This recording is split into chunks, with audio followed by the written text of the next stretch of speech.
chicos, chicas, bienvenidos a una nueva temporada de los Jueves Sociológicos, a un nuevo curso, podríamos decir, de esta actividad que, aunque no os la creáis, vamos a hacer ya 10 años.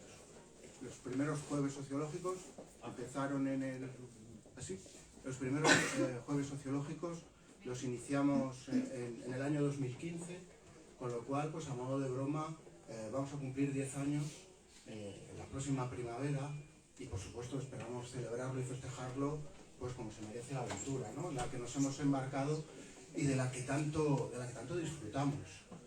Qué mejor lugar para celebrar o iniciar, ¿no?, lo que va a ser este año de celebración para nosotros, que estar aquí con nuestros compinches, con nuestros amigos, con nuestros compas de letras corsarias, con los que llevamos también 10 años realizando actividades de manera conjunta, y con un afortunadamente viejo conocido, como es el caso de César Rendueles.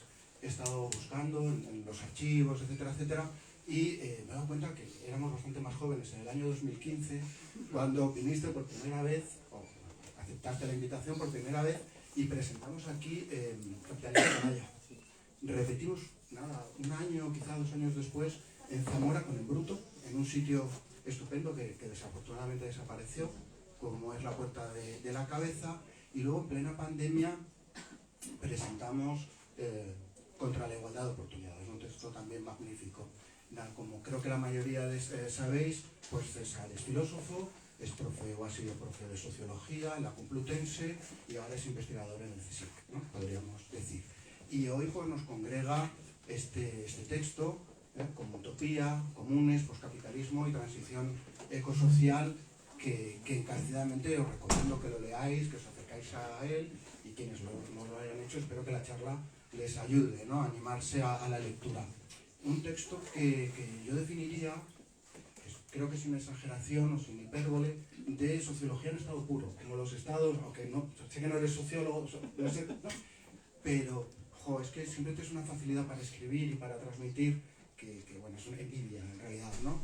Pero como los estados químicos, ¿no? Pero en este caso, en sociología, creo que das una lección, ¿no?, sobre cómo traer al presente a los autores clásicos, a teorías clásicas, desde Marx, Durkheim, Weber, por supuesto Polanyi, o pasando por Cerbon, etcétera, etcétera, y cómo usas esas teorías, esos autores, para que nos ayuden a dar solución a problemas presentes, en este caso a problemas actuales, como es el caso de la crisis climática o de la crisis, ¿no?, ecosocial, en la que podemos decir que estamos verdaderamente inmersos, ¿no? Cuando has promocionado en tus redes sociales, en esta ocasión, la actividad, dices, ¿no?, que bien, que vuelva a Salamanca, letras corsarias, lógicamente, y que Socil se ha convertido en una institución. La verdad que nos quedamos así, hostia, que César dice que somos una institución, al principio muy orgullosos, ¿no? Pero luego lo pensábamos y hemos dicho, pero bueno, ¿esto es un insulto o es un halago, ¿no? Porque en realidad no lo tenemos claro, ¿no? Porque nosotros siempre nos hemos preferido ver o entender pues como una banda, ¿no?, más o menos organizada, y que vamos haciendo actividades, bueno, por lo menos a lo largo de 10 años, ¿no? De hecho, no sé, no creo que lo recuerdes, en la primera visita nos dijiste, ¿no?, que te mostrabas sorprendido porque cuando te habíamos invitado esperabas encontrar pues una asociación de sociología al uso, ¿no?, de gente vieja, triste, aburrida, ¿no?, ahí indagando, a ver, ¿y cómo vamos a joder a este que viene ahora y tal? Y bueno, pues te encontraste con nosotros y espero que no nos hayamos convertido en eso. Pues espero, vaya. Quiero decir, yo creo, que lo compartiré, por ejemplo Sergio creo que sí, creo que lo hemos hablado alguna vez, que mejor sería que nos siguiéramos o que siguiéramos manteniendo este espíritu de rebelión, ¿no?, que Rediker atribuye a la piratería, ¿no? Yo cuando me gustaría ser como esta atribución que hace Rediker de la piratería y demás. Es verdad que nosotros no nos podemos amotinar en un barco, desafortunadamente, pero yo creo que sí nos podemos amotinar de estas instituciones casposas, como pueden ser colegios, asociaciones, etcétera, etcétera, varias de las que nosotros hasta ahora no formamos parte, y bueno, espero que en los próximos 10 años, si los cumplimos, sigamos un poco en los márgenes, ¿no?, que donde tan a gusto hemos vivido estos años.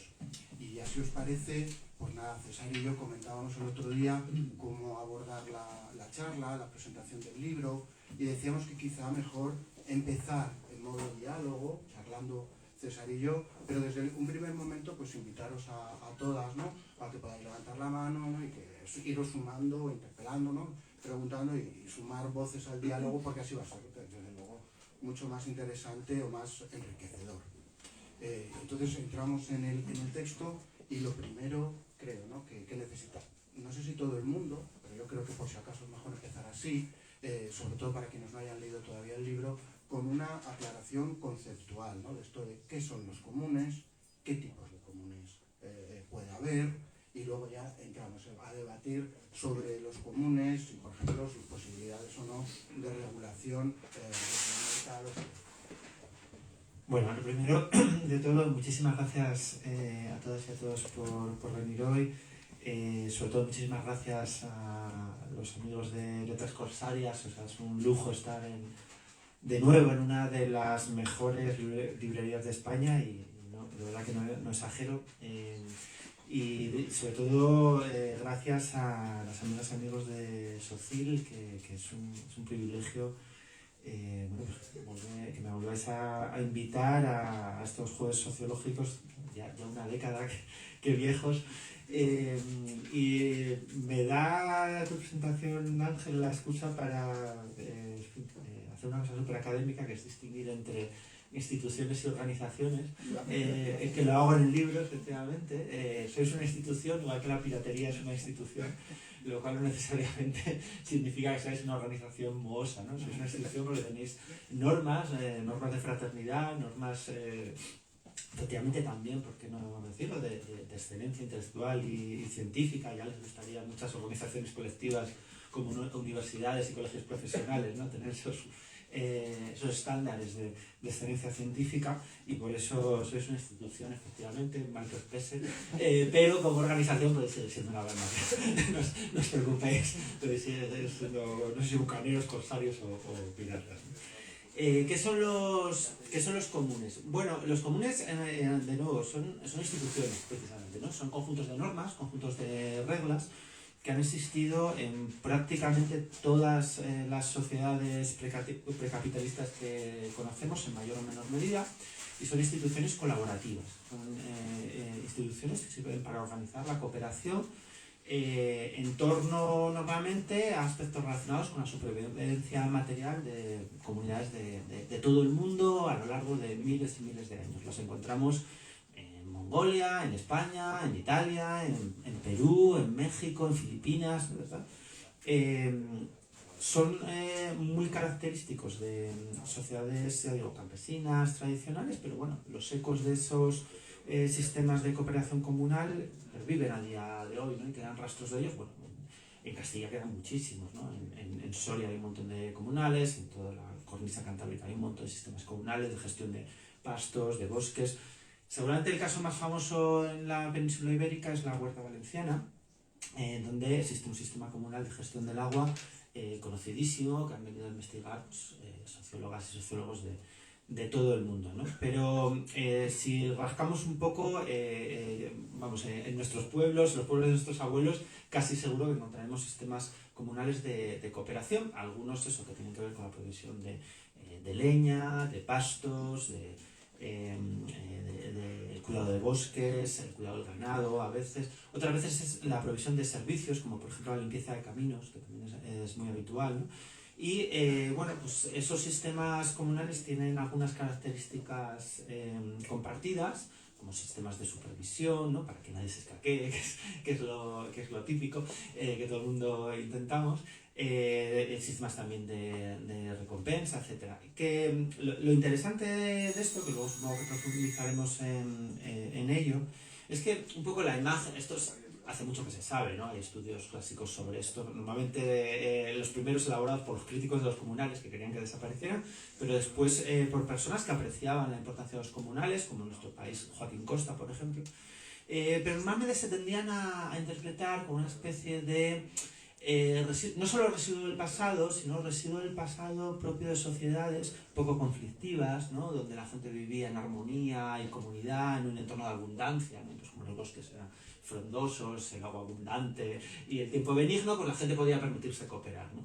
Lo que ha descubierto las teorías comunales contemporáneas es que es justo al revés, que los comunales prosperaron en sitios donde la posibilidad de conflicto abierto en torno al suministro de bienes esenciales para la vida era muy alta. Prosperaron no en sociedades armónicas, sino al revés, en sociedades donde la gente estaba a punto de matarse por el agua, estaba a punto de matarse por quién usaba más leña, etc. Y esas sociedades, en esas situaciones de hostilidad latente, consiguieron encontrar instituciones, normas, regulaciones capaces de contener el conflicto y distribuir esos bienes con eficacia y sobre todo de forma sostenible. Son sistemas que en ocasiones han perdurado durante siglos en entornos de escasez, como es la huerta valenciana, ¿no? Un entorno semiárido donde bueno, el que prospere la huerta no es sencillo, no es fácil, ¿no? Pero, y sin embargo, durante siglos han conseguido establecer sistemas sostenibles, ¿no? Por eso son, desde la perspectiva actual de la crisis ecosocial, instituciones muy interesantes. Sí, señalabas la huerta valenciana, en Soria el ejemplo, ¿no? Sería en Vinuesa, por ejemplo. Es un lugar donde los montes, etcétera, y tal, todo el trabajo de la leña, o aquí también relativamente cerca, en la provincia de Zamora, Sanabria, donde especialmente en la Alta Sanabria todavía se siguen regiendo además por el derecho germánico y se perviven todavía, a pesar del paso del tiempo, una serie de costumbres respecto a los usos del monte, etcétera. A mí me parece interesante esas posibilidades que señalas de regulación de los comunes al margen, por una parte, de los mercados, pero también al margen de los estados, ¿no? Sí, efectivamente. Este tipo de instituciones tienen que ver básicamente con formas de propiedad colectiva, ¿no? Con formas de entender la propiedad de distintos tipos de recursos, ya sea el ganado, ya sea la leña, basadas no en la propiedad individual absoluta que tiene que ver precisamente, ¿no? Con esa recuperación del derecho romano que se da en la modernidad precapitalista, sino en formas de propiedad colectiva compartida, en las cuales bueno, pues, los distintos usuarios de esa propiedad tienen derechos pero también responsabilidades. Y son instituciones que surgieron efectivamente mucho antes de que aparecieran los sistemas mercantiles generalizados que conocemos hoy. Por supuesto que existían relaciones comerciales, mercados, ¿no? Pero eran tipos de mercados, como decía Polanyi, muy acotados en el tiempo y en el espacio. Y eso de nuevo en nuestros pueblos todavía, yo siempre pongo el mismo ejemplo, ¿no? En nuestros pueblos esa herencia en la terminología está muy presente. El mercado era un sitio, la plaza del mercado, y era un tiempo, ¿no? Un momento, los días de mercado, ¿no? El mercado no era una cosa que estuviera en todo momento, en todo lugar, atravesando nuestras vidas, ¿no? Eran relaciones acotadas. Entonces, antes de que existieran los mercados generalizados en los que vivíamos hoy, los comunales, ¿no? ya conseguían proveer de bienes y servicios muy importantes a estas comunidades. Y también antes de que existiera el Estado, porque el surgimiento del gran Estado, tal y como lo conocemos hoy, de la eurocracia, no es como nos dicen los neoliberales, ¿no? Una especie de antítesis del mercado, sino que es su complemento. El gran Estado surgió precisamente para impulsar los procesos de mercantilización, ¿no? Un correlato estricto entre la aparición del gran Estado y la aparición y la difusión de la mercantilización. Antes de eso, estas sociedades conseguían efectivamente autorregularse con mecanismos políticos, de nuevo, o sea, que hay la tentación de pensar, bueno, eran todos primos, se entendían, así y tal. No es verdad, ¿no? Eran instituciones políticas a veces ambiciosas y muy sofisticadas, y en España, de hecho, tenemos toda una tradición, el concejo abierto, que es, de nuevo, ¿no? Algo, en este caso yo creo un poco infraestudiado, pero que nos da idea de la sofisticación social, política y también cultural de este tipo de institucionalidad comunal, ¿no? De la cual bueno, pues hay elementos efectivamente muy arcaizantes que no podemos recuperar, pero otros sí tal vez podemos pensar para sobre todo ampliar, que esto es un poco lo que hizo Elinor Ostrom, nuestra caja de herramientas política e institucional. Porque normalmente cuando afrontamos cualquier tipo de problema político, nos parece que a lo único que podemos recurrir es a la mercantilización o bien algún tipo de intervención central del Estado. Con la vivienda pasa mucho, ¿no? Por ejemplo, acá con la vivienda, lo único que se nos ocurre es o que el Estado recupere ese espíritu, ¿no?, del franquismo de construir vivienda pública fea, de mala calidad, saber quién se lleva comisiones, ¿no?, es lo primero que se nos viene a la cabeza, o si no, proseguir con la financiarización y la mercantilización, ¿no? Otro tipo de opciones, como pueden ser las cooperativas de vivienda, apoyadas desde el sector público, ¿no?, algún tipo de interacción entre el cooperativismo y la intervención pública, parece que están fuera de foco. Yo creo que ese tipo de institucionalidad preestatal y premercantil nos ayuda, amplía nuestra imaginación política, por así decirlo. ¿Y qué lecciones, ¿no?, entiendes que podemos replicar de los comunes en las sociedades actuales? Es una muy buena pregunta y muy difícil de contestar. O sea, yo, a pesar del título del libro, mucha gente lo ha leído como una especie de reivindicación entusiasta de los comunes. En parte lo es, pero en parte también es un intento de señalar sus zonas de sombra, ¿no? Utopía tiene ¿no?, un cariz positivo de reivindicación, pero también tiene un cariz a lo mejor un poco más sombrío en el sentido de señalar algo imposible, algo efectivamente, ¿no?, una especie de ilusión, una quimera. Yo creo que a veces hay cierta reivindicación de los comunes que incurre en una especie de cierta nostalgia primitivista, ¿no? Esta idea, ¿no?, que necesitamos irnos todos a vivir a pequeñas comunidades donde podremos replicar este tipo, ¿no?, de relaciones autogestionadas. Lo cual yo creo que tiene dos problemas. O sea, el primero es que olvida las zonas de sombra, ¿no?, de esas realidades precapitalistas. Por ejemplo, Marx era especialista, ¿no?, en alertarnos del horror reaccionario que también estaba presente, ¿no?, en todas esas sociedades tradicionales premodernas. Ahí se pasaba un poco, ¿no?, en Marx por ese lado.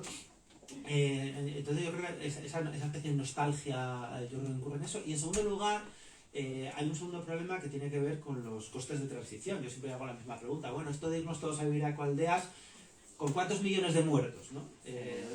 Sí, ¿no? Porque es verdad, o sea, transitar desde ciudades de 3 millones, 5 millones a una especie de red de pequeñas ecoaldeas. Yo no sé muy bien cuánta gente muere en la transición, pero sospecho que mucha, ¿no? ¿No? ¿Y quién fabrica los antibióticos? Suelo preguntar también, ¿no? O sea, ¿qué aldea fabrica los antibióticos?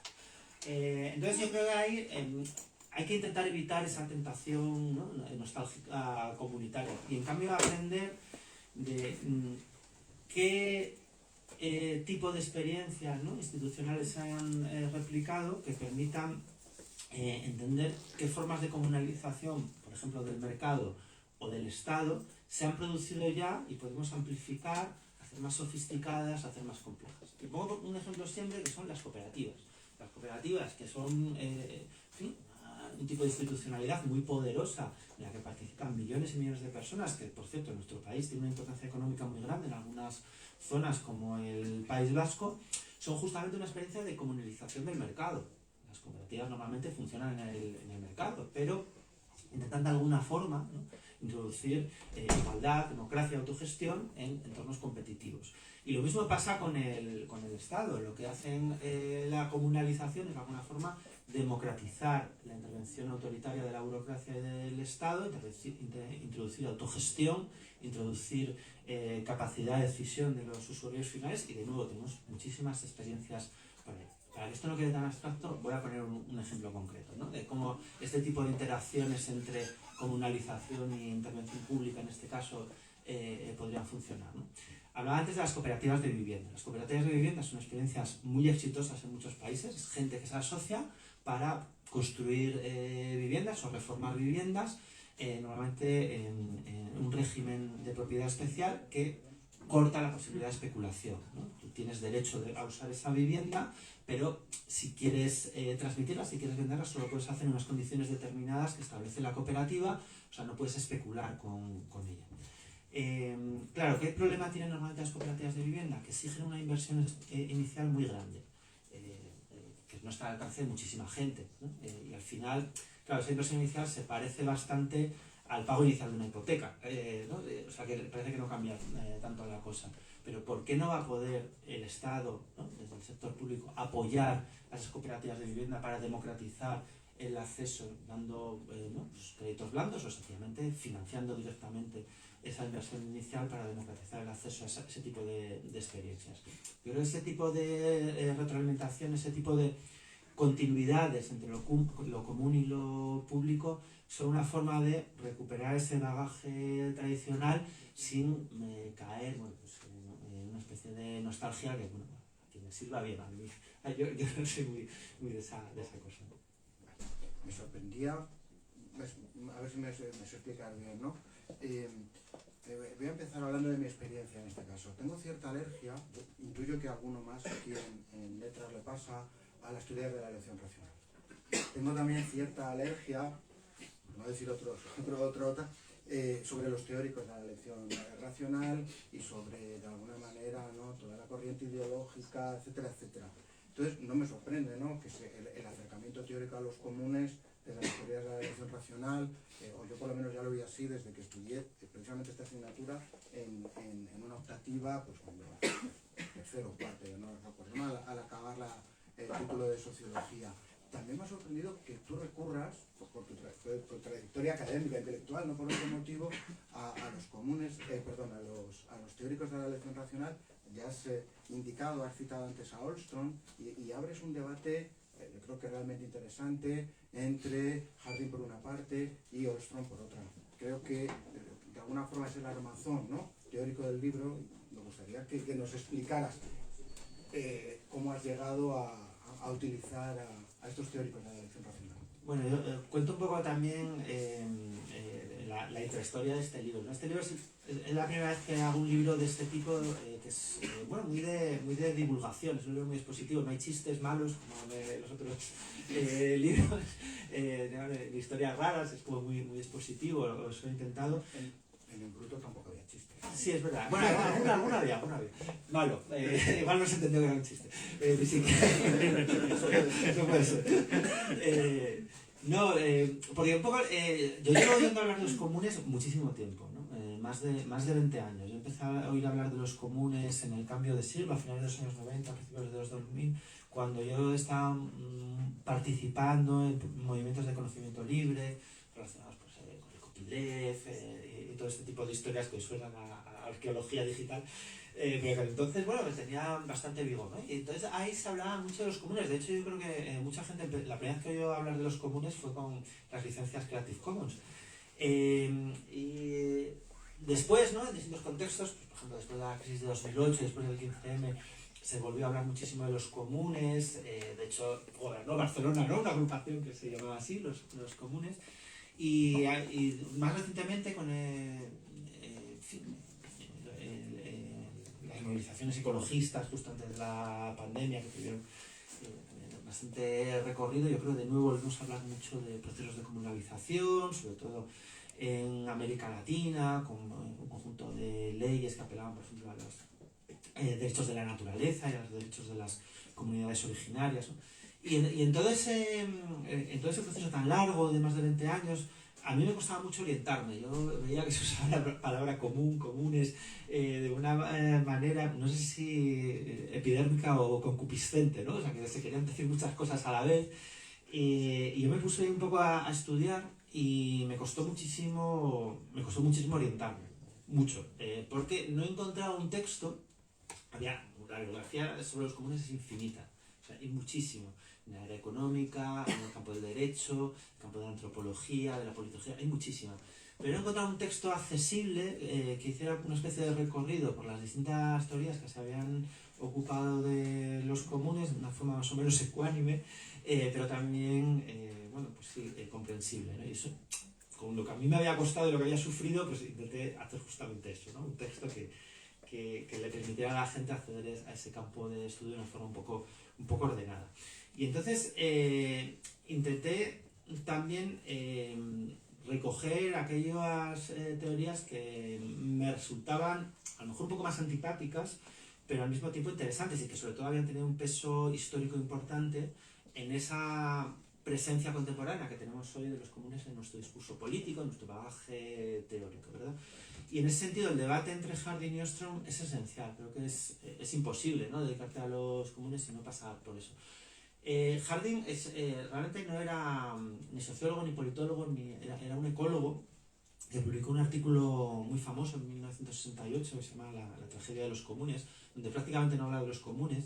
Era un ecólogo maltusiano de extrema derecha, algo que por cierto se suele olvidar, y que realmente él no pretendía hacer nada original y no lo hace. Él recoge una argumentación que se había planteado muchas veces antes, que los economistas liberales y neoliberales recogen a su vez básicamente de polemistas, publicistas del siglo XVIII y XIX que escribían panfletos para echar a la gente de sus tierras, y que lo que intentaban demostrar era que los sistemas comunales eran poco productivos, poco eficaces, y que por tanto, dado que eran poco eficaces, podías echar a la gente o privar a la gente de sus derechos de propiedad colectiva que habían tenido durante siglos, porque la productividad ante todo, y eran panfletos, ¿no? Y así fue como se fue codificando ese tipo de argumentaciones que luego fueron estilizándose, ¿no? A veces con cierto recurso de formalización en forma de lo que se llama el dilema de los comunes o la tragedia de los comunes, que es muy parecido al dilema del prisionero, ¿no? Que es esta idea de que básicamente la moraleja es que nadie cuida de lo que es de nadie, y la clave ahí es identificar de nadie como lo que es colectivo, identificar la propiedad colectiva como una propiedad de nadie, ¿no? Esa argumentación de Harding a él lo que le preocupaba era la crisis ecológica. Él escribió en 1968, ¿no? Poco antes de que se redactara el informe del Club de Roma y tal. Pero Elinor Ostrom, que era una politóloga norteamericana institucionalista, de tradición institucionalista, que era una persona interesante, yo creo que se dedicaba justamente a esto que hablaba yo antes, ¿no? de una cierta ampliación de la caja de herramientas que la teoría política en ese momento tenía a su alcance. Los años del estado de bienestar, cuando había mucha preocupación por el papel del Estado, y las teorías politológicas estaban muy centradas en el papel del Estado.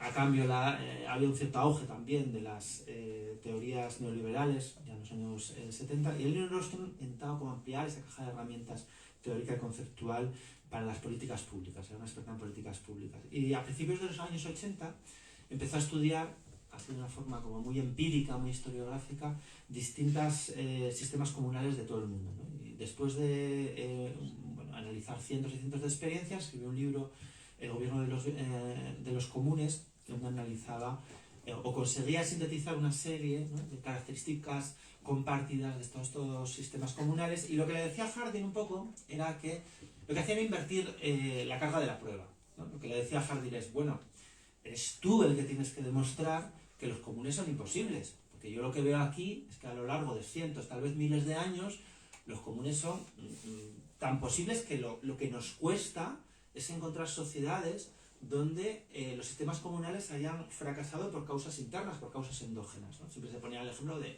la isla de Pascua. El otro día leí un artículo que decía que era mentira también, ¿no? que la isla de Pascua no había fracasado por lo que siempre nos había contado, ¿no? De sobrepoblación y competición despiadada y tal, que todo eso era mitología. No sé si es verdad, no soy experto en ese tema ni muchísimo menos, pero un poco la argumentación de Austin es: cuesta trabajo encontrar sistemas comunales fracasados por causas endógenas, ¿no? Por causas sociales de enfrentamiento. Eres tú el que tienes que demostrar que esto no funciona. Entonces, el enfoque de Ostrom, con todas sus limitaciones, porque es un enfoque un poco limitado, y la crítica marxista ahí, ¿no? Siempre ha dicho, hombre, Ostrom, aquí un poco tú lo que planteas es que si han desaparecido los comunales en nuestras sociedades es por una especie de miopía colectiva, ¿no? Como que nos hemos vuelto idiotas, se nos ha olvidado que se pueden hacer comunales, ¿no? Y a lo mejor te has olvidado un poquito de que la gente, ¿no?, que mataron seguramente a millones de personas para que no hubiera comunales, ¿no? Un pequeño detalle que el gobierno de los comunes está ausente, ¿no? Entonces yo creo que es un enfoque limitado, que es ese enfoque siempre de las teorías de la elección racional, o incluso de los críticos de la teoría de la elección racional, que se toma más en serio la teoría de la elección racional, pero que al mismo tiempo yo creo que hay que pasar por él, ¿no? Es muy difícil, aunque sea para criticarlo, no tomarlo en consideración. Mencionabas el tema de la tragedia de los comunes, este concepto, si queremos hablar así, de la tragedia de los comunes, y para que se produzca esa tragedia hay que matar a millones de personas. Yo creo que eso, no sé si habéis visto la película El joven Karl Marx, ¿no?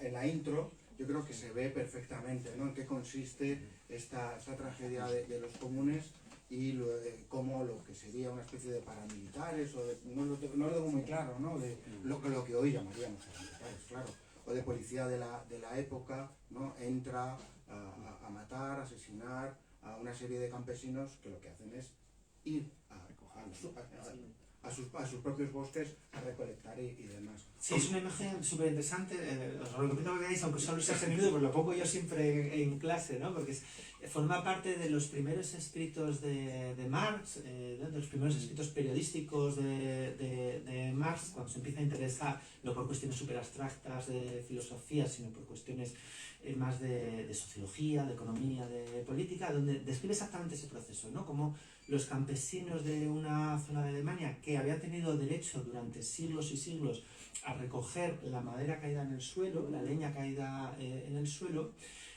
a medida que empiezan a aparecer fábricas en los alrededores que necesitan combustible, los aristócratas propietarios de esas tierras unilateralmente cancelan ese acuerdo secular que había existido durante siglos y siglos y siglos, ese derecho de uso, y dicen, no, ya no podéis. ¿Por qué? Porque quieren vender esa leña para abastecer los hornos, ¿no? Y es un ejemplo de cómo realmente los procesos de acumulación capitalista consistieron en una expropiación, ¿no?, que es algo de que insiste muchísimo más en una expropiación de la propiedad colectiva, en este caso la propiedad colectiva de ese recurso que es la leña. Claro, la leña en el siglo XVIII, en el siglo XIX no era ninguna tontería, o sea, necesitaba la leña para todo, para cocinar, para empezar, ¿no? Perdona, que no, nada. Yo, la verdad que no sabía que... Yo también lo pongo en las clases, pongo el minutito este, y luego cuando acabo digo, ¿y estos que vienen, ¿no?, esta policía montada que entra? Digo, hoy en día se formarían en la escuela de Ávila. En Desocupa. Porque tengo realmente la duda de dónde estarían, en Desocupa o en la escuela de Ávila, formándose. Señalas, ¿no?, esa tragedia, o esa primera gran tragedia de los comunes, en ese proceso de acumulación originaria, acumulación primitiva, que señala Marx, pero luego también yo creo que muestras acertadamente un segundo momento que lo teoriza Harvey, ¿no?, de acumulación por desposesión, ya en el siglo XX, ya bien entrado el siglo XX, y que nos da pie ya para cambiar a lo mejor un poco el signo de la charla y luego ya empezar a hablar de la crisis ecosocial, ¿no? Porque ¿qué es lo que ocurre, ¿no?, en ese proceso de acumulación por desposesión de cada de los 70 aproximadamente del siglo pasado?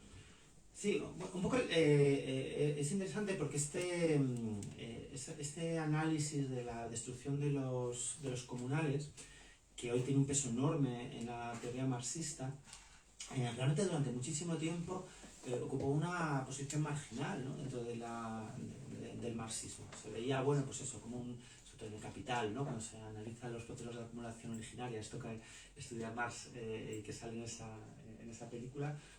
Bueno, un capítulo histórico interesante, ¿no?, que explica lo malos que eran los primeros capitalistas, pero que en sí mismo no tenía mucho peso en la argumentación, ¿no?, sistemática, estructural de los procesos de acumulación de plusvalía. Y lo que a lo largo, yo creo, sobre todo del siglo XX, primero con las teorías del imperialismo, de guerras, de los inicios del siglo XX, y después progresivamente, muy especialmente a partir de la crisis del keynesianismo en los años 70, hemos ido descubriendo y pensando, es que esas dinámicas de expropiación de la propiedad colectiva, de la propiedad común, forman parte intrínseca de las dinámicas económicas capitalistas, ¿no? Que el capitalismo necesita necesariamente una realidad exterior de la que apropiarse, ¿no? Una realidad no mercantil, una realidad social que no tiene por qué ser geográfica, no tiene por qué ser una región que conquistar, que colonizar, puede ser interna también, puede ser el trabajo reproductivo, puede ser el trabajo de cuidados, ¿no? Pero el capitalismo es un sistema muy expansivo, también muy frágil, una gran capacidad de resiliencia, pero muy expansivo, y que permanentemente necesita realidades extramercantiles de las que apropiarse, ¿no? Que gestionamos eso a través de otras vías, como en nuestras familias, cuando cuidamos de nuestros hijos, de nosotros mismos, ¿no? Y acudimos cada día a nuestros puestos de trabajo más o menos limpios, alimentados y saludables, en la medida de nuestras posibilidades, ¿no? Todo eso no lo produce el mercado, ¿no? Estamos regalando al mercado sistemáticamente todo ese conjunto de prácticas que hacemos, no a través de instituciones exactamente comunales, hay también a veces hay un cierto abuso de esa terminología, pero sí de dinámicas extramercantiles. Entonces, digamos que lo que yo creo que se ha ido autorizando cada vez más es, no solo como hicieron, porque hay toda una tradición, antes citaba Joaquín Costa, ¿no? Hay una tradición más vinculada al derecho, que a finales del siglo XIX, principios del siglo XX, hace un elogio muy grande a los comunes tradicionales, porque de repente hay gente bastante conservadora en realidad, que se asusta de lo que implica los procesos de mercantilización, ¿no? Y se asusta de lo que implica en términos políticos, pero también culturales, ¿no? Una especie de arras de todos los valores tradicionales, y entonces hacen como un elogio de los comunales desde una perspectiva que se fija solo en esas dinámicas de destrucción. En cambio, yo creo que desde estas otras tradiciones, muchas de ellas cercanas al marxismo, no solo, pero en buena medida cercanas al marxismo, lo que se ha planteado es que, bueno, no solo es una dinámica nihilista, lo es y mucho, es una dinámica llena de sufrimiento, pero que también forma parte de la propia lógica de mercantilización. Y a partir de los años 70 yo creo que esos procesos han sido particularmente violentos, a medida que esos procesos de acumulación por desposesión, que los llama Harvey, se expandían no solo a realidades extramercantiles pues, tradicionales, como son las familias, como pueden ser los comunales convencionales, sino también a todos los servicios públicos que habían sido elaborados, construidos a lo largo de las décadas posteriores a la Segunda Guerra Mundial, ¿no? Y ahí vemos de nuevo todo un proceso similar al de, no exactamente igual, pero sí similar al de la acumulación por acumulación originaria, en este caso por desposesión. Claro, estos conservadores de los que señalas, hoy en día sería Juan Manuel de Prada, ¿no? Conservador que se asusta de... Sí, bueno, a ver, es un espectro ideológico. Sí, eso es. No me la cabeza. No, estoy seguro que Juan Manuel de Prada se sentirá muy reivindicado, él cita mucho a Chesterton, ¿no? Y estoy seguro que se sentirá muy reivindicado también en buena parte de esta... Sí, es esta historia, ¿no? Pues desde carlistas, tal. Pero que es un espectro ideológico bastante amplio, ¿eh? Yo creo que es algo, por ejemplo, que se queda muy bien reflejado, por ejemplo, en la Constitución mexicana, en la 1917, que no es particularmente conservadora, ni mucho menos, donde la recuperación de los comunales, en México había habido un proceso de acumulación originaria brutal, de desposesión de millones de personas de sus comunales, y la recuperación parcial de esos comunales tiene un peso importante, ¿no? En esa constitución, no se llamaba populista, ¿no? Pero tiene un peso importante esa constitución del 17. Y bueno, es un especie ideológico interesante. O sea, yo no quiero catalogarlos como reaccionarios y más, porque el propio Joaquín Costa yo creo que tiene aspectos interesantes. Bueno, seguimos avanzando en el texto, en el libro, ¿no? Porque pues, más o menos yo creo que vamos... Sí. La verdad que soy bastante maniático, entonces suelo hacer algo lineal, porque mi cabeza funciona así de manera un tanto cuadriculada. Y lo que dije antes, ¿no? Pues por favor, levantad la mano cuando queráis y nos interrumpís y abrimos el debate. Vamos avanzando, entramos ya, si os parece, en el cambio climático que ocupa, ¿no? Buena parte del texto, y cuáles son estas posibilidades de los comunes en la crisis social en la que nos estamos enfrentando en la actualidad.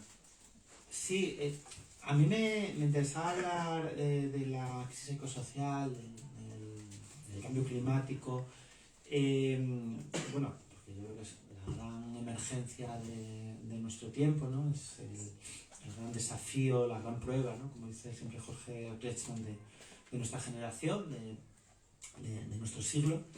Pero también en términos más teóricos, porque es un poco la venganza de Harding y los teóricos de la elección racional, ¿verdad? O sea, pues hemos estado varias décadas metiendo con Harding, mira qué simple eres, no tienes ni idea de historia, no tenías ni idea de antropología, no tenías ni idea de nada, tu artículo era un mal chiste, ¿no? Y me imagino a Harding desde la tumba riéndose de nosotros, ¿no? Sí, que no había dilema de los comunes, tomad dilema de los comunes, ¿no? Porque es verdad, o sea, la crisis ecosocial es un dilema de los comunes de libro, es un dilema de los comunes de libro, ¿no?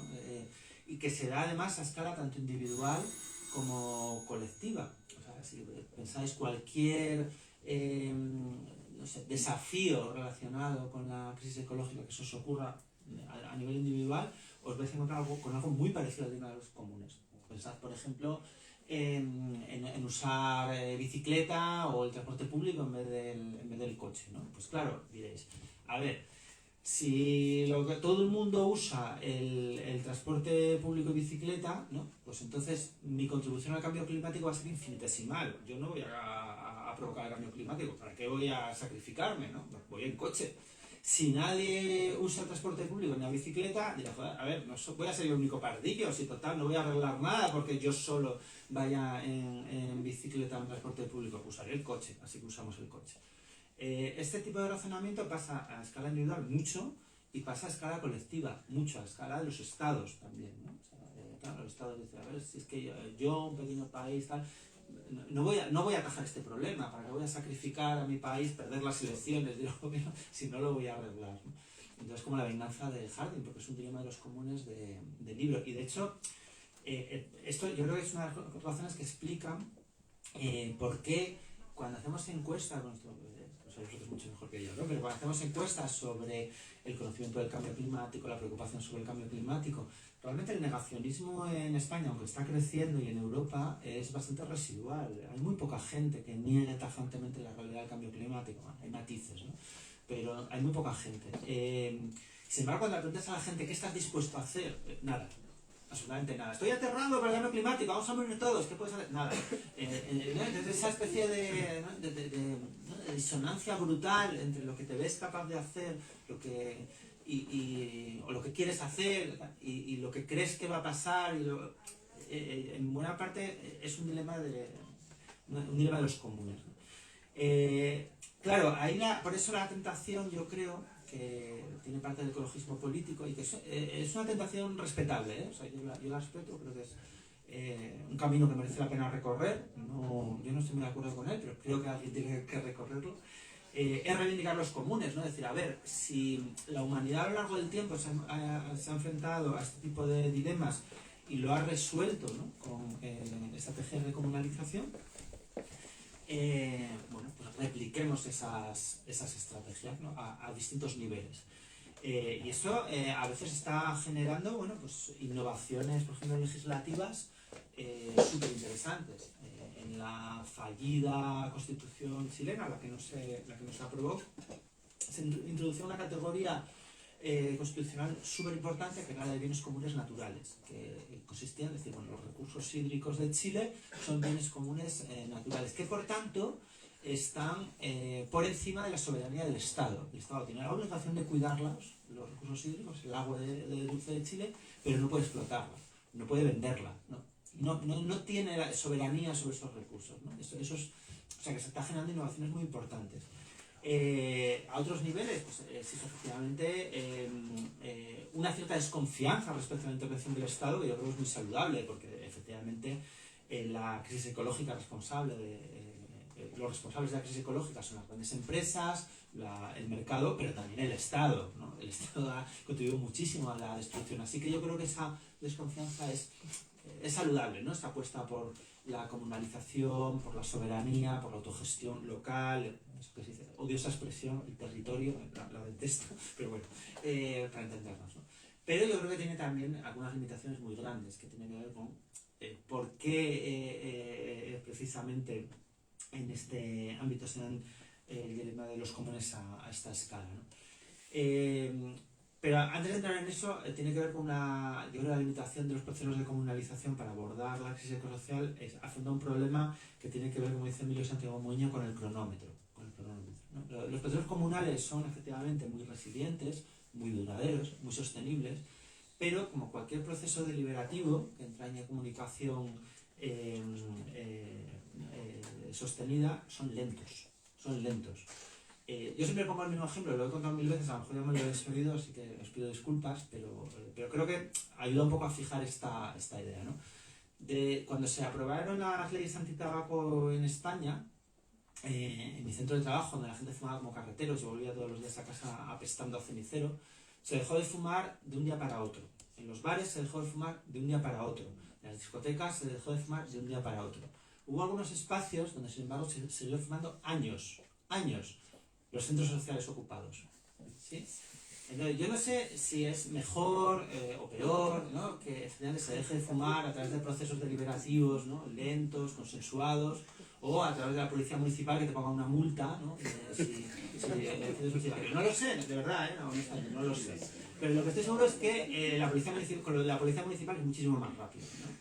Entonces, claro, cuando tenemos, ¿no?, un tic-tac, ¿verdad? O sea, en los procesos de descarbonización tenemos 20, 30 años, ¿no?, tirando por lo alto para descarbonizar nuestras sociedades. Ese es el tiempo que tenemos, no hay más, no hay prórroga para esto, ¿no?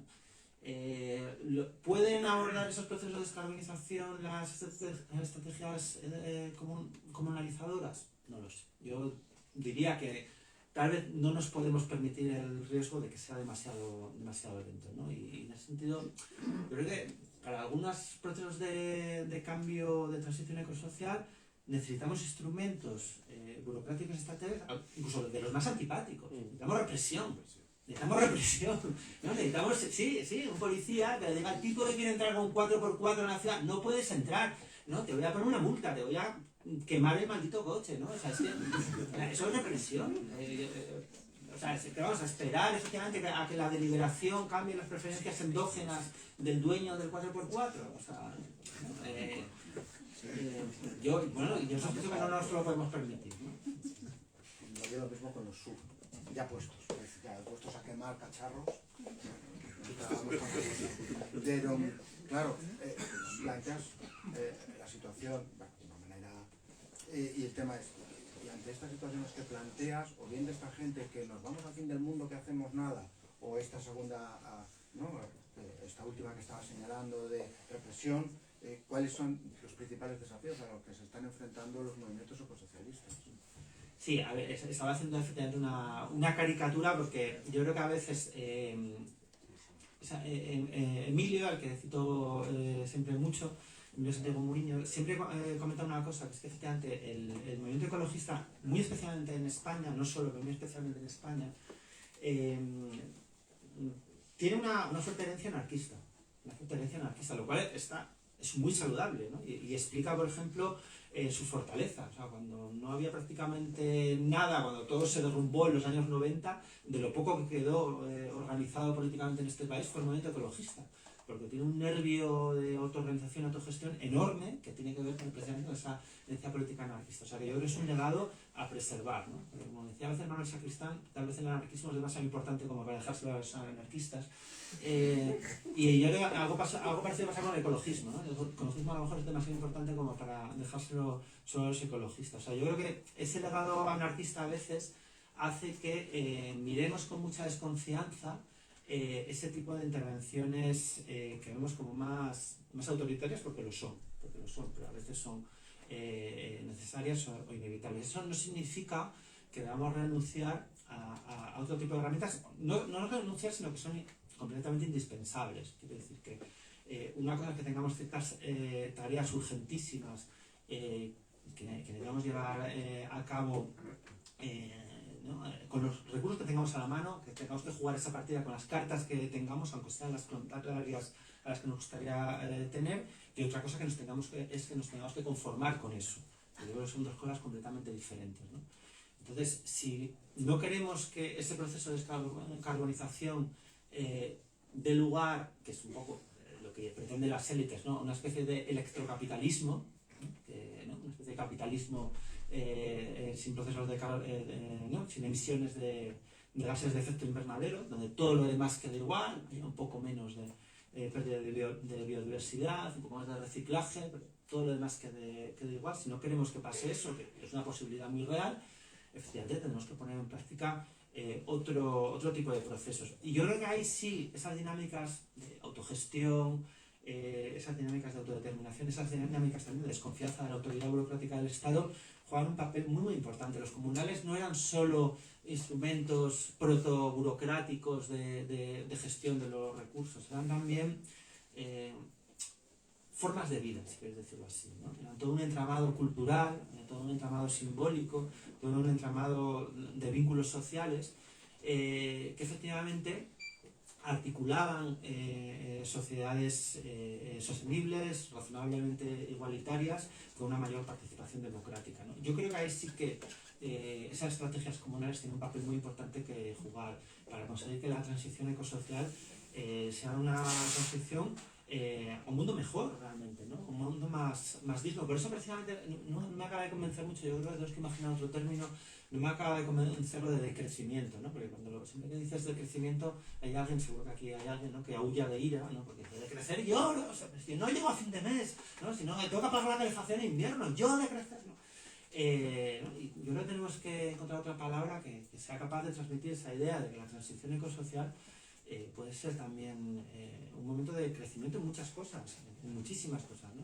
En tiempo libre, en libertad, en bienestar, en capacidad de decidir sobre nuestras propias vidas, ¿no? Y yo creo que ahí sí que toda esa tradición comunalista de la autogestión tiene algo muy importante que decir.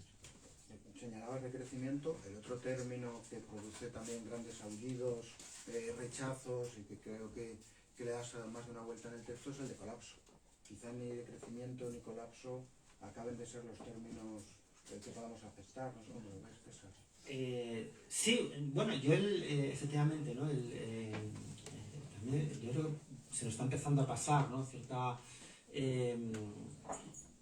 Cierto uso a veces retórico, a veces muy literal, ¿no?, de toda una terminología asociada efectivamente a la catástrofe, al colapso, que a mí me parecía profundamente desmovilizadora, ¿no? O sea, si la catástrofe, si el colapso ecosocial es inevitable, como alguna gente planteó, y alguna gente con mucho prestigio dentro de los movimientos ecologistas, bueno, pues a mí lo que se me viene a la cabeza es ese refrán, ¿no? Para lo que me queda en el convento me cago dentro. O sea, pues dame un 4x4 lo más grande posible, ¿no? Y dame un avión lo más rápido y grande posible para lo que queda, pues yo qué sé, ¿no? Y efectivamente las alternativas que se proponen desde esa perspectiva son de nuevo aterradoras, ¿no?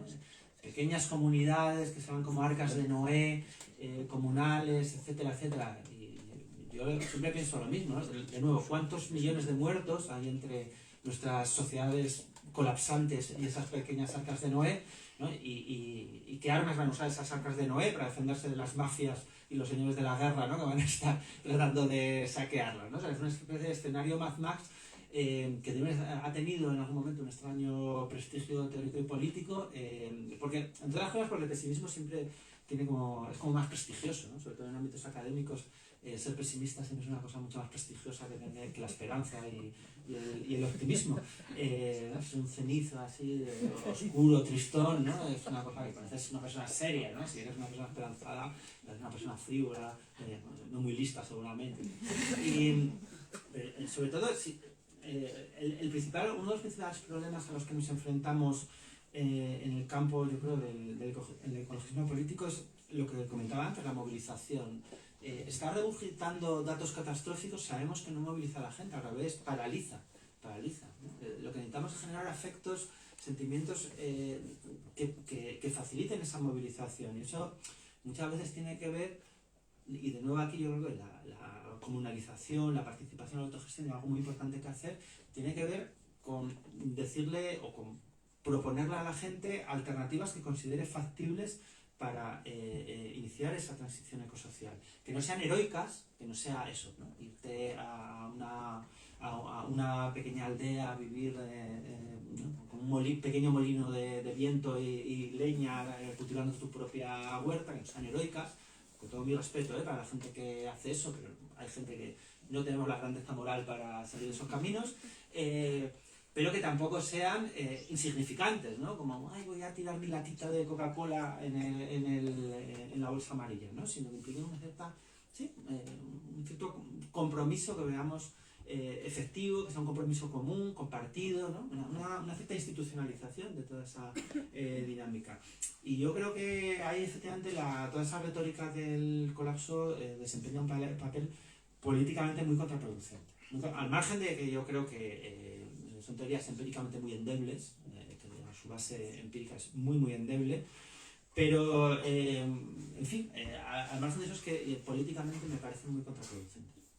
Me venía a la cabeza, según estabas explicando estos temas y tal, creo que es la última novela de Isaac Rosa, que también, por supuesto, contamos con la suerte de presentarla en algún jueves sociológico, ¿no? Y cómo él, a través de la novela, va investigando, ¿no?, esas posibilidades que podemos tener en la transición ecosocial. Tú en tu texto, y volviendo al tema de los comunes, ¿qué reivindicaciones, ¿no?, se puede hacer desde el movimiento ecologista de los comunes? ¿Cómo los podemos reivindicar? ¿Cómo los podemos volver a traer al presente para ayudarnos en el cambio que entendemos necesario?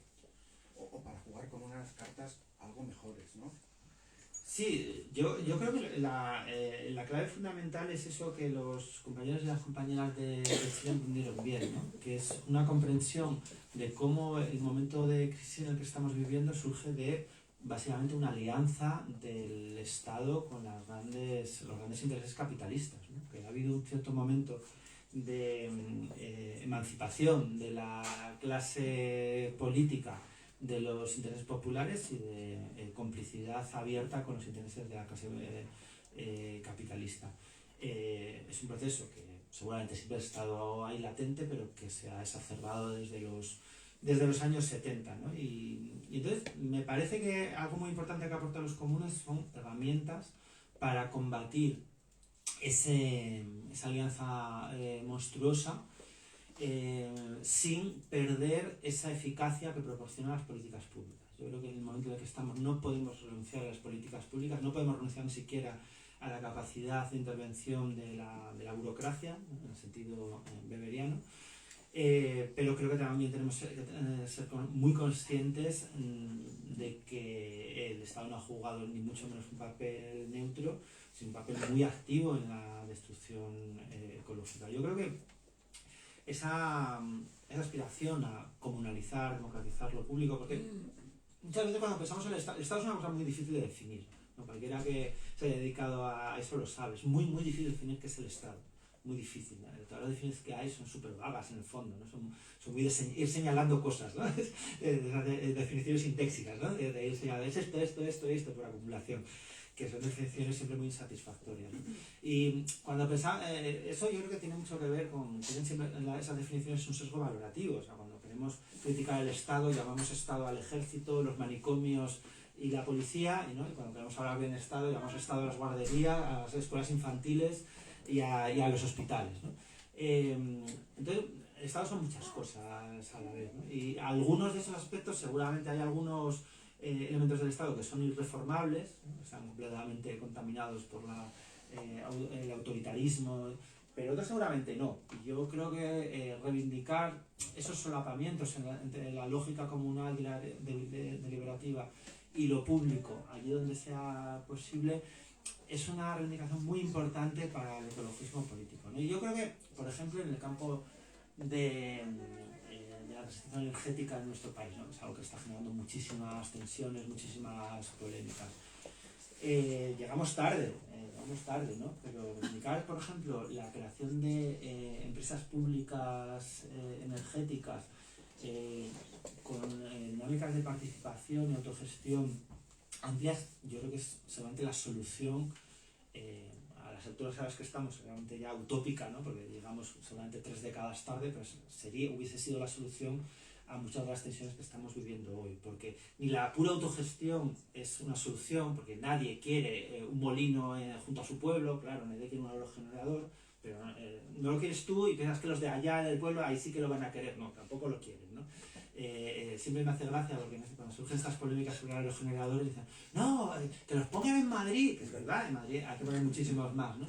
Y los primeros proyectos de aerogeneradores, de los primeros grandes que hay, ya tienen oposición también vecinal en la Comunidad de Madrid que dicen, no, que los pongan en la zona norte de Madrid, porque todos nos quedan los del sur de Madrid, en la que nos pongan en el norte, ¿no? Entonces cuando nos pongan en el norte dirán, no, que nos pongan en el barrio de Salamanca, ¿no? Porque todo el mundo piensa lo mismo, claro, esa es la lógica del territorio, esa es la lógica comunal, ¿no? Superar un poco esas limitaciones, ¿no? de la autogestión solo se puede hacer, yo creo, a través de un solapamiento entre lo público y lo comunal. Yo creo que es posible, ¿no? Yo creo que es posible democratizar y no contaminar la autogestión lo público. Seguramente en ese terreno vamos ya tarde, ¿no? en el campo de la transición energética, pero bueno, intentemos anticiparnos a lo que va a venir después, ¿no? Bueno, llevamos 1 hora aproximadamente de actividad y ahora sí o sí, pues yo creo que ya es el turno de vuestras preguntas, de vuestras interpelaciones o de vuestros comentarios, ¿no?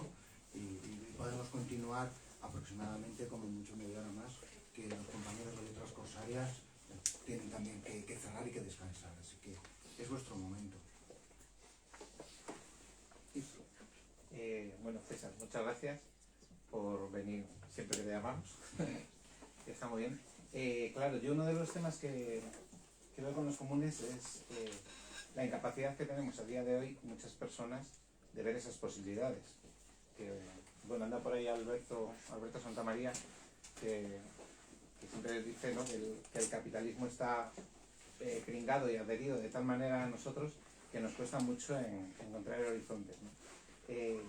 También creo que el trabajar en los comunes deberíamos, digamos, empezar de alguna manera e ir aprendiendo a hacerlo, porque es algo que tenemos que aprender y volver a deliberar, ¿no?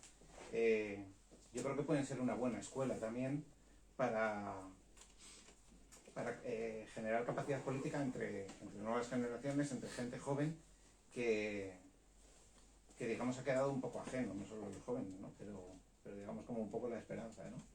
No sé, recuerdo pues cuando vas leyendo por ahí, cuando los colonizadores, las potencias de colonización se encontraban con otras culturas, otras civilizaciones, y en algunos casos habían tenido posibilidad de interactuar con ellos, se sorprendían del alto nivel intelectual y de debate que tenían. Y mucho viene precisamente de que todas esas instituciones se construyen a través del diálogo, del debate y de encontrar puntos comunes que construir. Claro, tú enciendes la tele hoy y es que no se ve nada de eso. Y eso también hay que entrenarlo y hay que aprenderlo. Entonces, empezar con pequeñas experiencias locales creo que también es valioso, porque a lo mejor con pequeñas experiencias locales nos podemos imaginar cosas más grandes. Sí. Sí, me acuerdo de lo que cuenta Graeber, ¿verdad? Lo de David Graeber tiene una teoría súper interesante, a mí me encanta, ¿no? Porque es una especie de universalismo no eurocéntrico, ¿no? Que dicen, no, en realidad los valores universales de los derechos humanos nos los enseñaron los europeos, el resto de pueblos. que a mí me encanta, Graeber tenía muchísima gracia para estas cosas, ¿no? Sí, yo estoy muy de acuerdo. Yo lo que reivindico mucho a veces también es decir, bueno, pensemos en las experiencias de comunalización y de liberación en las que ya participamos, ¿no? Porque a veces que tiene tanta razón Alberto en eso, es que a veces ni siquiera nos damos cuenta de aquellas en las que ya participamos, ¿no? Y por ejemplo, la propia universidad, estamos siempre hablando de su parte más negativa, ¿no? Los que de la burocracia, esto es un monstruo, está mercantilizado. Bueno, sí es verdad, pero también es verdad que es una experiencia, sí, casi milenaria, de un tipo de institucionalidad que no es exactamente el Estado, no es exactamente estatal, pero que es pública, con cierto grado de autogestión, en el que nos dejan a veces un poco más, a veces un poco menos, con una democratización muy imperfecta. El voto de no todo el mundo vale lo mismo, ¿no? Los estudiantes vale menos su voto, etcétera, pero que implica participar en algo que no es exactamente el mercado, que no es exactamente el Estado, que es público, que es compartido, y es la Complutense, que es un monstruo que ha llegado a 100.000 estudiantes. No hay policía, ¿no? Y bueno, a veces te roban un poco y tal, pero vamos, que no suele pasar casi nada, o sea, es un sitio bastante, ¿no?, vas por el campus, sino es un sitio muy tranquilo, y no hay policía, ¿no? Entonces, ser conscientes de las experiencias en las que ya participamos, ¿no?, de comunalización, a mí me parece también un muy buen principio. Y luego, yo creo que es muy importante lo que dices, la parte educativa es crucial, y yo quiero recordar que en este país, en las escuelas, en EGB, los niños participaban en el consejo escolar. Sí, y se quitó. ¿Y se quitó? Sí, sí, sí. Se quitó. Había elecciones de los niños muy pequeños. Muy pequeños. Yo fui Sí, representante del consejo escolar de NGB, ¿no? Y eso se quitó. Pero bueno, Pero ha vuelto. Ha vuelto, sí, pero que se quitó muchos años y era ese tipo de experiencias, ¿no? Que era, yo creo que son una escuela muy importante. Lo mismo pasa con las asambleas. Que a mí siempre me indignaba que mis hijos, cuando estaban en educación infantil, tenían asambleas diarias, 10 minutos, un cuarto de hora y tal, y al pasar a la educación primaria inmediatamente se quitaban, ¿no? Porque estaban haciendo fichas que eran muy importantes. Y dices, joder, debería ser al revés, ¿no? O sea, cuanto más mayores sean, más asambleas deberían tener, más conflictos tienen, más necesidad de aprender a deliberar y tal. Pero al mismo tiempo, a mí me parece muy importante conectarlo con esas otras experiencias macro, ¿no? No quedarse solo en lo pequeño, sino darnos cuenta de que también las experiencias macro están muy presentes y que, por ejemplo, las cooperativas energéticas funcionan y funcionan muy bien, ¿no? Y, o sea, yo reivindico mucho o sea, es como que eso que dice Alberto, ¿no? Que se nos pega el capitalismo, se nos pega también en los ojos. Y somos incapaces de ver la cooperación que ya está aquí. No la que tiene que venir o la que somos capaces de crear, no, la que ya está aquí. Que es más de lo que a veces creemos. ¿Más preguntas, por favor? ¿Más intervenciones?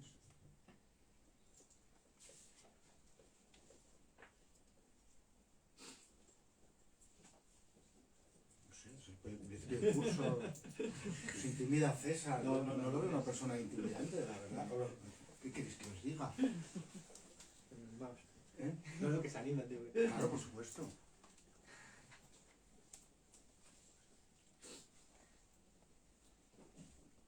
Bueno, pues pregunto yo otro poco. Dale.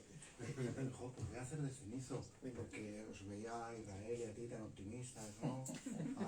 Con las posibilidades. Es un poco mi papel siempre, vaya. Y digo, Por eso parece serio. pero yo solo veo avances del mercado y privatización. Bueno, no creo que sea exactamente así, ¿no? Pero que en general, ¿no? Por ejemplo, en clase esta mañana, ¿no? Comentaba cuestiones relacionadas con empresas públicas que hayan podido existir en España en la actualidad, y los alumnos, esta muestra no es para representativa, por favor, y tal, y suele ser habitual, porque repito la pregunta, curso tras curso, sin ser representativo de nada, ¿no? Y normalmente, hoy de nuevo, han sido incapaces de señalar empresas públicas actuales o pasadas. Claro, si son incapaces de señalarlas, a su vez son incapaces de saber quién tiene el accionariado ahora mismo y cómo eso ha supuesto cambios en nuestras vidas y, por supuesto, en las suyas, ¿no? Y siento señalar, ¿no?, a esa parte negativa, ¿no?, de cómo los mercados parece que nos van dominando y que nos van ganando.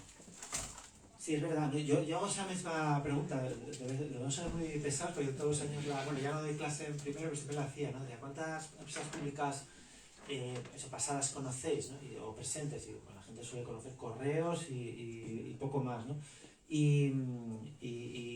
Yo siempre les saco un listado, ¿no?, de la cantidad de empresas públicas la gente que alucina cuando se entera de que la telefonía, ¿no? era pública y funcionaba genial y es muy barata, ¿no? La de Argentaria. Sí. No, y es que cuento que yo empecé, además es muy interesante los procesos de absorción. A mí me abrió cuando tenía 12 o 13 años, mi abuela, que trabajaba en Correos, una cuenta en caja postal. Yo nunca me he cambiado de banco y acababa en el BBVA. Pero yo nunca me he cambiado de banco, o sea, yo estaba en caja postal, una banca pública. Ahora siempre digo, a veces todo tiempo y me salgo, ¿no?, del BBVA, del maldito BBVA, pero yo nunca he cambiado de banco. Yo estaba en caja postal tan tranquilo, con la cuenta que había abierto mi abuela con 100 pesetas o 100 pesetas, nada más una hucha así de Correos. No, tienes toda la razón, o sea, yo creo que soy consciente de dónde partimos, que es un erial, esa es la realidad, ¿no? Pero al mismo tiempo yo creo que pasan dos cosas, ¿no? Que por una parte ese ideal de mercantilización, yo creo que es un proyecto que, al menos en términos de legitimidad, ha experimentado un proceso de descomposición enorme desde la crisis de 2008. O sea, yo creo que el neoliberalismo ya no se lo cree, es una ideología de frikis. Ya no es una ideología de personas de orden, ¿no? Es una ideología eso, de youtubers piraos, de Milei, de un tío que habla con su perro, ¿no? Sí, de gente que se lo cree porque ¿no? vive en un mundo paralelo, o de gente ¿no? que está tan resentida consigo mismo, con la vida, ¿no? que vive en esa espiral autodestructiva que sí quiere el mal para todos. Pero esa idea que todavía quienes crecimos en los años 90 lo vivimos mucho, ¿no? de pensar en el mercado global como un horizonte de consenso, de prosperidad, de futuro, ¿no? Eso fue la globalización capitalista en los años 90, y quienes no nos lo creíamos éramos una pequeña minoría, pero era un mensaje que calaba realmente, la gente se lo creía. Y dice, no, bueno, después de estar al borde de la guerra nuclear, después de esto nos va a traer un futuro de digitalización, tal. Yo creo que eso ya no existe. O sea, yo creo que toleramos la mercantilización porque no se nos ocurre cómo afrontarla, porque vamos perdiendo, porque nos lo imponen, pero esa legitimidad que tenía, yo creo que la ha perdido, ¿no? Formaba parte casi de una cierta intervenciones casi antisistema, ¿no? En el fondo, muy, muy reactivas. Eso por un lado. O sea, yo creo que el momento tiene razón, ¿eh? O sea, de hecho, a veces en estos momentos de crisis de legitimidad, las mercantilizaciones pueden ser incluso más agresivas, ¿no? Porque ya es como a calzón quitado, ¿no? Ya no tengo ni que mostrar una cara amable, puedo mostrarme como un monstruo despiadado que me lo llevo todo por delante, total, ¿no? Lo que aguante. Pero yo creo que es un momento diferente. Es un momento diferente, ¿no? que establece también, bueno, pues reglas del juego diferentes, y yo creo que eso es lo que explica, por ejemplo, que después de la pandemia la Unión Europea haya adoptado políticas que a la gente más joven nos puede parecer muy tímidas y terriblemente conservadoras, pero a los que vivimos la Unión Europea, ¿no? Del golpe de Estado, yo siempre lo llamo así, de Grecia, por ejemplo, pues fue un giro sorprendente. Eso por un lado. Y luego, yo sí creo que en los últimos años ha habido como nuevas experiencias, sobre todo en el campo del cooperativismo, y un rearme del cooperativismo intenso y poderoso, no solo en nuestro país, sino en otros muchos lugares del mundo. Lleno de fracasos también, y de experiencias fracasadas, pero yo creo que ha habido ahí aprendizajes importantes. Y me atrevería a decir que una de las grandes derrotas del ciclo político que surgió en el 15M es haber estado completamente centrado en lo electoral, en las miserias electorales más repugnantes, y haber descuidado, ¿no? Toda esa potencia social y política que se generó, y que no supimos aprovechar de ese lado, ¿no? del apoyo mutuo, del cooperativismo, ¿no? Del sindicalismo social, o como lo queramos llamar. Señalas la centralidad de los comunes en los proyectos postcapitalistas, pero también creo que aciertas al mostrar la paradoja, ¿no? Que hay, ¿no? Es decir, necesitamos los comunes para salir del mercado, pero el mercado es el que está destruyendo las posibilidades, ¿no? Que señalaba antes Isra, de poder, ¿no? Explorar nuevas posibilidades a partir de los comunes. Sí, o sea, yo siempre pongo la misma metáfora, también me la habréis oído mil veces, ¿no? O sea, las relaciones sociales se parecen más al cristal que a la plastilina, ¿no? La plastilina, cuando la rompes, pues la vuelves a juntar y ya. Un jarrón de cristal, cuando lo rompes, lo puedes pegar con los tites, pero no se parece nada a lo que tenías, ¿no? Y efectivamente los vínculos sociales, que son la argamasa de los comunales, ¿no? De los comunes, pues son muy difíciles de reconstruir, son muy, muy fáciles de destruir. O sea, realmente con un proceso de privatización te cargas enseguida relaciones compartidas, sedimentadas a lo largo de décadas, a veces siglos. Reconstruir eso es súper complicado, ¿no? Y en el fondo, muchas veces, todas esas experiencias, ¿no? Como algunas de las que comentabas, ¿no? Microexperiencias comunalizadoras son muy desesperantes. Yo, ¿no? Os habrá pasado, ¿no? O sea, que participas en una cooperativa de consumo, ¿no? Por ejemplo. Y es desesperante, ¿no? Porque, joder, si es que yo lo que quiero es la maldita compra. O sea, es que no quiero estar reunido en asamblea 7 horas a la semana, ¿no? Para llevarme 3 cartones de leche. Para eso me voy al Mercadona, ¿no? Es que porque es desesperante, ¿no? Todos son procesos lentos que requieren muchas horas de vida, generan muchos conflictos para cosas nimias, porque lo que está en juego al final no son casi nunca cuestiones procedimentales, ¿no? de qué marca de leche se compra, sino son precisamente esos procesos, esos vínculos sociales destruidos por el mercado los que están en juego, ¿no? Y los que se van reconstruyendo a través de esos procesos. Y son, que yo creo de nuevo que ha sido uno de los grandes problemas que hemos tenido en la última década en España, ¿no? Que reconstruir todo eso que destruyó el mercado es una tarea seguramente de una generación, es una tarea lentísima, una tarea que lleva décadas, y hemos vivido en espirales electorales que van mes a mes y que además son dinámicas muy incompatibles entre sí, ¿no? Porque lo que genera la competencia electoral es todo lo contrario a la lealtad y al vínculo social, ¿no? Son dinámicas de competencia donde ya me lo quedo todo y tú te vas a donde sea, ¿no? Y yo creo que es una razón efectivamente para, no sé si para ser pesimista, pero para que hagamos lo que hagamos, pensar que si no se cuida esos otros procesos de construcción de colectividad, de construcción de vínculos sociales, de vínculos políticos, de organización, pero también de institucionalidad, todo lo demás casi seguro que va a ser imposible. Casi seguro que va a ser imposible, ¿no? Las maquinarias de guerra, de lo que sea, electorales, climáticas o como queramos que sea, son extremadamente endebles si no reposan, ¿no? Sobre todo ese magma social articulado, ¿no? En España, yo también de nuevo pongo siempre un ejemplo, somos un país muy movilizado, últimamente menos, pero entre unos años lo fuimos muchísimo, pero hacíamos movilizaciones que se parecían mucho a las mareas, era un nombre que nos pusimos a nosotros mismos en esas movilizaciones y era un nombre muy triste, ¿no? Porque las mareas son terribles, se lo dan todo por delante, pero luego vuelven y lo dejan todo más o menos igual, ¿no? Entonces nos movilizábamos muchísimo, nos íbamos a nuestra casa y lo dejábamos todo igual. Lo que crea los vínculos sociales, lo que crea la institucionalidad, lo que crea la organización es, ¿no? Algo que se queda cuando la marea, cuando hay bajamar, ¿no? Cuando volvemos a casa porque ya la acampada, la manifestación ya no aguanta más, ya no da más de sí. Bueno, va siendo la hora, es la última posibilidad, ya a ver, para un pesado, ¿no? Si no, pues mientras tanto, ¿no? En lo que os decidís, os animáis a levantar la mano, os juro por Snoopy que la próxima presentación que vamos a tener aquí en Letras Corsarias es este texto de Raquel Peláez, Quiero y no puedo, una historia de los pijos en España.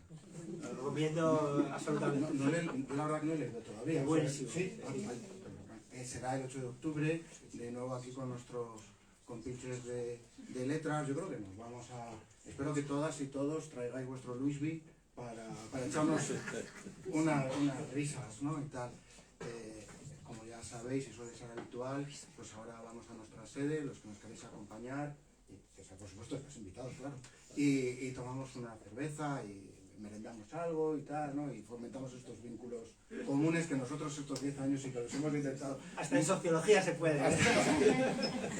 Y nada, pues mil gracias por venir de nuevo, es un placer poder charlar contigo. Muchas gracias a vosotros y gracias.